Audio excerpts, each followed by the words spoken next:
சிவாய நம. ரிஷபராசி.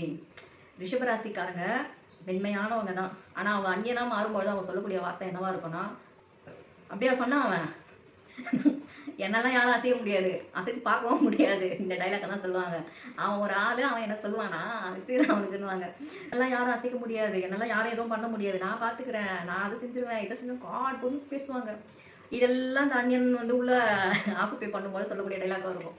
இது அப்படியே வந்து இந்த கோவெல்லாம் குறைஞ்சி அவங்க மாறும்போது சொல்லக்கூடிய வார்த்தை என்னவா இருக்கும்னா, சரி விடுங்க ஐயா, சரி சாப்பிட்டீங்களா, யார்கிட்ட கோவப்பட்டாலும் அவங்க இல்லையம்மா, சரி சாப்பிட்டீங்களா, சாப்பிடலையா, சரி சாப்பிட்டு போங்க, விடுங்க விடுங்க, அதெல்லாம் நான் எப்பயும் வந்தது விடுங்க, சரி சாப்பிட்டு போங்க, இப்போ சொல்லியா போகிறீங்க அப்படின்வாங்க. பார்க்குறவங்க பைத்தியம் பிடிச்சோம், என்ன இது ஏன் இவ்வளோலாம் டைலாக் அடிச்சு இப்போ இப்படி பேசுகிறாரு அப்படின்னு. ஸோ இதுதாங்க, நம்ம எல்லாருக்கிட்டையுமே 2 குணங்கள் இருக்கும். ஒன்று, நம்ம கோவத்தை வந்து கோவமாக இருக்கும்போது ஒரு டோன் எடுப்போம், நல்லா சாஃப்டாக இருக்கும்போது இன்னொரு டோன் எடுப்போம். இதுதான் எல்லாரும் மைண்ட்கிட்டே இருக்கக்கூடாது, அது எந்த அளவில் இருக்குன்றது தான் முக்கியம். ஸோ ஈஸிக்காரங்க கிட்டே இருக்கக்கூடிய அந்த நல்ல மனசை வந்து பாருங்கள்.